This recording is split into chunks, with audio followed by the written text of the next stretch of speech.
नमस्कार दोस्तों, Punjab Kesari Navodaya times TV में आप सभी का स्वागत है। पूरे देश भर में बल्कि दुनिया भर में कोरोना का कहर चल रहा है। अलग अलग प्रयोग हो रहे हैं, दिल्ली में प्रयोग हो रहे हैं, दुनिया के अलग अलग देशों में प्रयोग हो रहे हैं और अमेरिका में भी कई प्रयोग हुए हैं। अब सवाल ये उठता है कि जब बुखार आए तो क्या बुखार को उतरने के लिए कोई मेडिसिन देनी चाहिए, दवाइयां देनी चाहिए? अगर देनी चाहिए तो वो क्या होना चाहिए, वो क्या प्रोटोकॉल है? WHO ने जो प्रोटोकॉल सेट किया है वो कितना सही है? डिफरेंट जर्नल्स हैं, कई देशों की अलग अलग अध्ययन है। अगर मैं सरल भाषा में कहूं कि कई लोगों ने इस पर बहुत रिसर्च किया है और वो सब क्या है। इन मुद्दों पर हमारे साथ बात करने के लिए एक रिसर्चर है जो कि आम इंसान है, लेकिन कई पैथीज में उन्होंने रिसर्च की है। उन्हें इस बात पर कि अलग अलग जो दवाइयों की पद्धतियां हैं उनका अध्ययन किया जाए। जी हाँ, मैं बात कर रहा हूं विवेक अग्रवाल जी का। विवेक अग्रवाल जी, पंजाब केसरी नवोदय टाइम्स टीवी में आपका स्वागत है। नमस्कार जी, बहुत धन्यवाद। और आपके साथ आपके सहयोगी हैं भास्वर अग्रवाल। नमस्कार। नमस्कार भास्वर। और हमारे साथ इस चर्चा में महत्वपूर्ण कड़ी जो है वो जुड़ रही है अमेरिका से डॉक्टर अनु गर्ग। डॉक्टर अनु, नमस्कार। नमस्कार। सबसे पहले मैं डॉक्टर विवेक अग्रवाल जी आपसे जानना चाहूंगा, आखिर ये पूरा आपने जो जर्नल्स का अध्ययन किया है वो क्या कहता है कि इस पूरी जो कवायद में जो अलग अलग मेडिसिन्स का उपयोग है, खास तौर से बुखार में, जैसे ही कोरोना की गिरफ्त में आते हैं, तो वो क्या बोलता है? आपने क्या रिसर्च किया है? देखिए अनिल जी, क्या है कि पिछले एक वर्ष से हम बड़े आश्चर्यचकित थे कि ये 100-101 बुखार और थोड़ा सा गला खांसी होने पर और लोगों की डेथ हो रही है, लोगों को मृत्यु हो रही है। तो हम लगातार इस पर बात करते रहे, रिसर्च करते रहे और पर हमने ये पाया कि यदि हम ये सर्च करें कि क्या वायरस इन्फेक्शन में फीवर हमारे लिए फायदा करता है, लाभ करता है या हानि करता है, आप विश्वास नहीं करेंगे कि इंटरनेट पर जितना भी मटेरियल, आज इंटरनेट पर दुनिया के सबसे अच्छे मेडिकल जर्नल्स आप पढ़ सकते हैं और आप यहां तक पाएंगे कि हमारे फोर्टिस हॉस्पिटल की वेबसाइट पर यह लिखा है कि वायरस फीवर में, वायरस की इन्फेक्शन में यदि आप बुखार को नीचे करेंगे तो उससे न केवल बीमारी लंबी होगी बल्कि मृत्यु भी अधिक होगी। तो उसके बाद हमने उस पर और पढ़ना आरंभ किया कि ये बात आ रही है कि एक और ये कहा जा रहा है कि फीवर को लोअर नहीं नीचे करना चाहिए, फीवर को उतारना नहीं चाहिए, और दूसरी तरफ सारी दुनिया, सारी एलोपैथी की जो मेडिसिन सिस्टम है वो कह रहा है फीवर उतारने की पहले दिन से दवाइयां दे रहे हैं। हमारे यहाँ तो और भी एग्रेसिव ट्रीटमेंट हो रही है। तो हमने और मेरे पुत्र भास्वर अग्रवाल ने इसके लिए पढ़ना शुरू किया कि फीवर से क्या होता है। तो यदि आप कहेंगे तो मैं उसको और एक्सप्लेन कर दूंगा कि फीवर से हमारी बॉडी में किस प्रकार का एक्शन होता है। देखिए, फीवर जो है हमारी बॉडी का एक नेचुरल इम्यून रिस्पॉन्स है। हमारी जो इम्यूनिटी के लिए हमारी मैक्रोफेजेस कुछ साइटोकाइंस छोड़ते हैं जिनमें से अलग अलग काम है। उनमें से कुछ का काम होता है हमारे हाइपोथैलेमस से, हमारे मस्तिष्क से हमारे ज्वर को या फीवर को बढ़ाना। अब वो ज्वर ऐसा नहीं है कि बढ़ता ही जाएगा, जितनी बॉडी की आवश्यकता है उतना वो बढ़ाएंगे। पर यहां इंटरेस्टिंग बात क्या है कि एक बार हमारा फीवर ऊपर आ गया, 100 आ गया, 101 आ गया, तो वो जो साइटोकाइन छूटे थे हमारी बॉडी से उनको भी फीवर डाउन करेगा, उनको समाप्त करेगा, बॉडी से एलिमिनेट करेगा। और दूसरा बहुत इंटरेस्टिंग काम ये होगा कि जो हमारे मैक्रोफेजेस जो इम्यूनिटी को एक्टिवेट कर रहे थे, वायरस को पहचानने के बाद शरीर को या अनेक प्रकार के क्रियाएं कर रहे थे, वो भी उस समय शांत हो जाएंगे, नए साइटोकाइंस नहीं छोड़ेंगे। पर हो क्या रहा है, सबसे पहले हम जब फीवर उतारने की कोशिश करते हैं तो एक और तो हमारे साइटोकाइंस बार बार आते रहेंगे क्योंकि बॉडी की, शरीर की आवश्यकता है कि फीवर बढ़े, और दूसरी ओर जो साइटोकाइंस आ चुके वो हमारे ऑक्सीडेटिव स्ट्रेस बढ़ गया, वो हटेगा नहीं। और क्या होता है जब हमारा ये ऑक्सीडेटिव स्ट्रेस क्या है, इसको यदि मैं सरल भाषा में समझाना चाहूं तो वो ये है कि मान लीजिए हम लोहे को खुले पानी या हवा जहां लग रही है वहां छोड़ दें तो उसमें जंग लगना आरंभ हो जाता है। तो हम उसको पेंट लगा के जब रखते हैं तो उस पर जंग नहीं लगता और हमें साल 2 साल में उसको फिर पेंट करना पड़ता है। अब जब हमारी बॉडी में भगवान ने ऐसा सिस्टम बनाया है कि शरीर में कि एक और ऑक्सीडेशन होगी, हमारी इम्यूनिटी एक्टिव होगी, तो दूसरी ओर उसको शांत करने वाले तत्व हमारी बॉडी में, हमारे शरीर में है। और उनमें से एक है बहुत इंपॉर्टेंट, जो पूरे शरीर में है, बहुत अधिक मात्रा में है, GSH, जिसका नाम है ग्लूटाथियोन। और आपको एक बड़ी आश्चर्य करने वाली बात, बहुत ही हैरान हो जाएंगे आप, कि जब हम पैरासीटामोल से फीवर नीचे करते हैं तो पैरासीटामोल उस GSH को भी कम करती है, जिससे क्या हो रहा है कि एक और हम आग बढ़ा रहे हैं और एक और उसको जो बुझाने वाला तत्व है उसको भी कम कर रहे हैं। उससे साइटोकाइन स्टॉर्म जैसी स्थिति बन रही है और उससे इन्फ्लेमेशन हमारे लंग्स में आ रही है और उससे हमारी खून का थक्का जमने की स्थिति भी बन रही है। एक लास्ट डॉक्टर अनु, हम अगर यहीं से शुरुआत करते हैं कि पैरासीटामोल या यूं कहें कि जो भी दवाइयां हैं जब हम कोरोना में खाते हैं तो क्या वो इस तरीके से रिएक्ट करती हैं? जी बिल्कुल। आपका अपना एक्सपीरियंस क्या कहता है?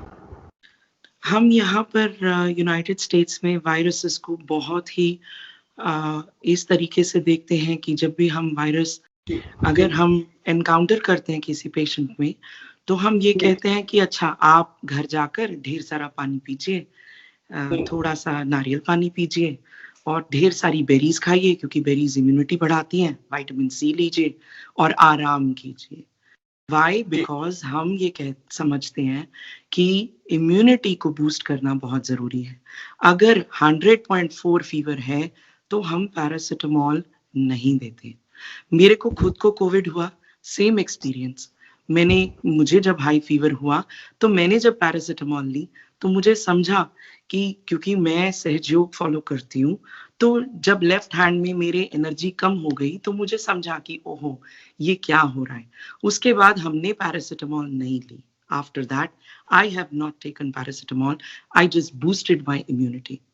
And after boosting my immunity and taking steam, I became all right within 2-3 days, despite having serious breathing difficulty. हमें बहुत ज़्यादा breathing difficulty थी, उसके बावजूद हम बिल्कुल ठीक हो गए। तो मिस्टर विवेक ने जब हमें अपनी रिसर्च शेयर करी, तो उस रिसर्च में 2 बातें हैं जो बहुत इंपॉर्टेंट है। एक तो ये कि जब हम बिना बात के पैरासिटामोल देते हैं, राइट, तो हम क्या करते हैं, हम फीवर को डाउन करने की कोशिश करते हैं, but at the same time वो पैरासिटामोल इस मॉलिक्यूल को कम करती है, ग्लूटाथायोन को, और उसकी वजह से इम्यूनिटी वीक होती है। अब हमने एक तरफ से ग्लूटाथायोन, लंग्स की जो प्रॉब्लम आ रही है उसकी एक वजह ये भी है। यस, क्योंकि इम्यूनिटी कम हो जाती है तो वायरस बलवान हो जाता है। जी। जब हम पैरासिटामोल देते हैं तो हम GSH कम करते हैं। जब हम GSH कम करते हैं तो उसकी वजह से इम्यूनिटी और ज्यादा वीक हो जाती है जी। और फिर उसकी वजह से फिर लंग्स के अंदर इन्फेक्शन बढ़ना, और ज्यादा फीवर आना, और ज्यादा हालत खराब होना, बॉडी एक्स होना, and all those symptoms that come is because of that. तो स्टार्ट पॉइंट इज कि अगर हम फीवर है और बहुत ज्यादा हाई फीवर तक ना जाए, उसके लिए इम्यूनो बूस्टिंग चीजें यूज करें, तो आई एम श्योर की trajectory of COVID deaths can change to COVID survivors. So I'm very thankful कि मिस्टर विवेक ने मेरे साथ ये स्टडी शेयर करी, बिकॉज इसमें 2 बातें बहुत इंपॉर्टेंट हैं। एक तो ये कि पैरासिटामोल देते ही ग्लूटाथियोन कम होता है, उससे इम्यून सिस्टम जो है बहुत ज्यादा वीक हो जाता है। दूसरी बात ये कि हमारी बॉडी में एक होम्योस्टैटिक मैकेनिज्म है, वो होम्योस्टैटिक मैकेनिज्म हर इंसान के अंदर है। हम जब एंटीबायोटिक्स देते हैं, जैसे हमने डॉक्सीसाइक्लिन खाई या हमने एजिथ्रोमाइसिन खाई या हमने आइवरमेक्टिन खाई, तो हमने क्या किया, गट इम्यूनिटी को लोअर किया, इनफैक्ट खत्म कर दिया, क्योंकि एक एंटीबायोटिक से शायद वो कम होती होगी। जब आपने एक के ऊपर एक कंबाइन कर दी तो पूरी गट इम्यूनिटी खत्म। अब गट इम्यूनिटी खत्म, ऊपर से ग्लूटाथायोन भी नहीं, तो बॉडी का क्या बनेगा, होम्योस्टैटिक मैकेनिज्म भी नहीं है, और ऊपर से जो ग्लूटाथायोन ऑक्सीडेटिव स्ट्रेस को बचाता है वो भी नहीं है। तो फिर अब क्या होगा, जो साइटोकाइन स्टॉर्म रिलीज होगा वो बॉडी पर क्या टोल लाएगा, वो हम सारे पेशेंट्स में देख सकते हैं। मेरे हिसाब से अगर हम पहले ही पैरासिटामोल का इस्तेमाल कम करें और और इम्यूनो बूस्टिंग प्रॉपर्टीज जो हमारे कई सारे disciplines हैं जो हमें सिखाती हैं. Like in US we do vitamin C, we do zinc, we do vitamin D3. If we use them and immuno boost and probiotics, I am sure कि कोविड की ट्रैजेक्टरी चेंज हो सकती है. आखिर ये पैरासीटामोल का प्रैक्टिस कहाँ से आया? क्योंकि मुझे लगता है कि हम लोग अमेरिकन जो मेडिकल साइंसेस हैं उनसे बहुत कुछ सीखते हैं. तो आप अगर बता सके विवेक अग्रवाल जी, आपने जो जर्नल्स पढ़े हैं, ये पैरासीटामोल का इस्तेमाल जो है, अत्यधिक इस्तेमाल, ये खासतौर से भारत में क्यों ज्यादा इस्तेमाल हो रहा है? देखिए, जो ये पैरासीटामोल है, ये वास्तव में एक पेट्रोलियम बेस्ड मेडिसिन है और ये वैसे तो 1878 में पहली बार खोजी गई, पर 1953 से इसका कमर्शियल और मेडिसिन की तरह इस्तेमाल हो रहा है. बट आप विश्वास करेंगे कि इसके बारे में आज भी बहुत से लोग रहस्य है कि ये काम कहाँ करती है. एक तो ये हमारे फीवर को उसी हाइपोथैलेमस से डाउन करवाती है जहां से हमारे साइटोकाइन ने बढ़ाया था, तो बॉडी को जो हमारे इम्बैलेंस क्रिएट करती है. और दूसरा जो मैंने बताया कि आज तक इस पर बहुत अधिक स्टडीज नहीं है. आप विश्वास नहीं करेंगे कि हम लोग जो आज इंडिया में टेस्ट अवेलेबल हैं वो ये तो देख रहे हैं कि सीआरपी बढ़ गए, डी डाइमर बढ़ गए, IL-6 बढ़ गए, डिफरेंट मॉलिक्यूल्स बढ़ गए, बट हम ये नहीं देख रहे जो पैरासीटामोल ने GSH डाउन कर दिया. ये बहुत से, और देखिए क्या हुआ है, ये रिसर्चेस ऑफ लेट आई हैं पिछले 15-20 सालों में, पिछले 10 सालों में, और यहाँ तक कि जनवरी 2021 में कोविड पर यूएस के साइंटिफिक जर्नल्स में छपी हैं. बट न जाने क्यों हमारी मेडिसिन ने उनको इनकॉर्पोरेट नहीं किया. आज तक किसी ने ये समझने की कोशिश नहीं की कि हर वर्ष 6-7-8 लाख लोग पिछले वर्ष भी, इससे पिछले कोविड आने से पहले भी इन्फ्लुएंजा से यानी वायरस इन्फेक्शन से पूरे विश्व में मारे जाते थे, और इस साल 32 लाख जो मारे गए हैं क्योंकि और एग्रेसिव ट्रीटमेंट हो गई. पैरासीटामोल की हमें ये बताया जा रहा है कि आप हर 6 घंटे में 650 mg लें. भारत की दृष्टि से ये बहुत ज्यादा है, और उससे क्या हो रहा है कि जो हमारी बॉडी ने वापस GSH को डेवलप भी कर देना था, उसको हम मौका ही नहीं दे रहे उठने का, और कंटिन्यूअस अटैक पर अटैक करने से बॉडी को इतना डाउन कर देते हैं, इम्यूनिटी को, इतनी इन्फ्लेमेशन. हमारे लंग्स में भी वो GSH हमारी प्रोटेक्टिव लेयर है. जब हम GSH को खत्म कर देंगे, मैं चाहूंगा कि इस चर्चा में हम भास्वर को भी जोड़ें. भास्वर, मेरा अगला सवाल आपसे है, आपने जो स्टडी की है, किन किन जर्नल्स में ये बात स्पष्ट तौर पर कहा गया कि पैरासीटामोल जो है वो नुकसानदायक है? किन जर्नल्स में आपको ये बात नजर आई?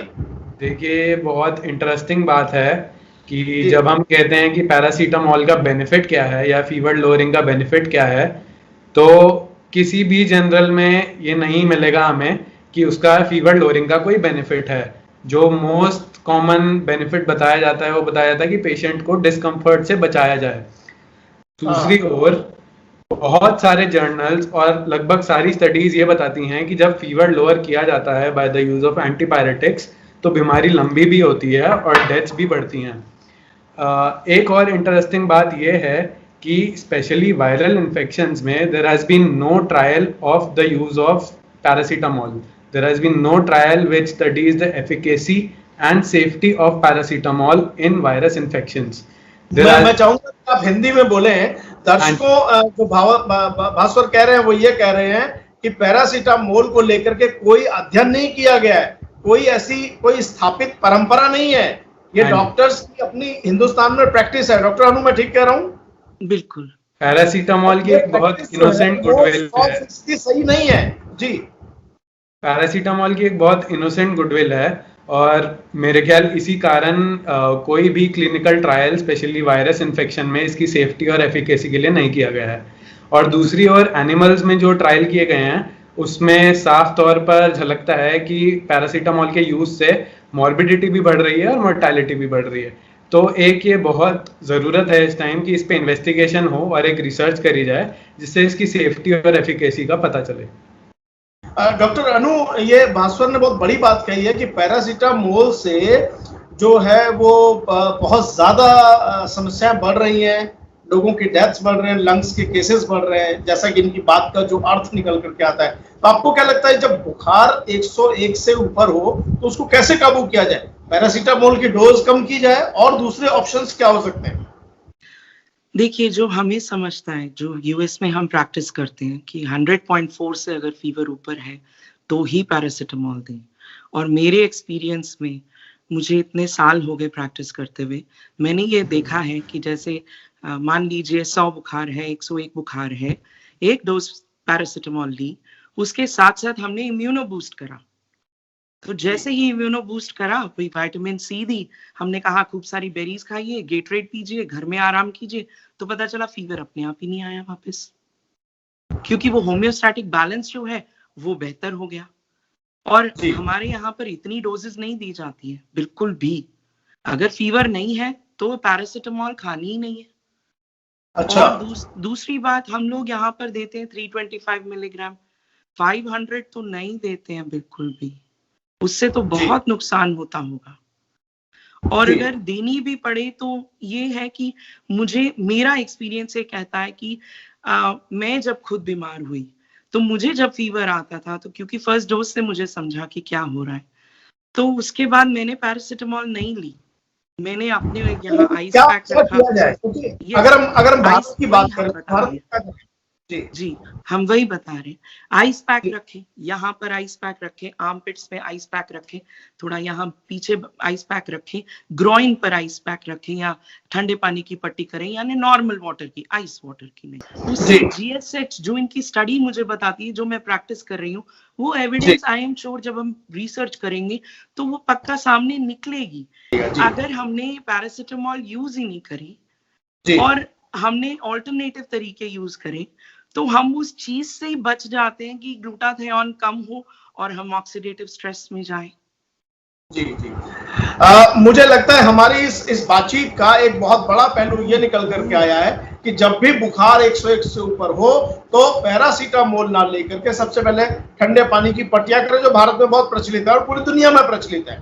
पैरासीटामोल को लेकर एक रिसर्च की जरूरत है कि वो कितनी घातक है और कितनी सही है, कितनी उचित है। विवेक अग्रवाल जी और बासवर जी, आप हमारे साथ जुड़े, आपका बहुत बहुत धन्यवाद। डॉक्टर अनु, आप हमारे साथ अमेरिका से जुड़ी, आपका बहुत बहुत धन्यवाद। Thank you. नमस्कार। नमस्कार।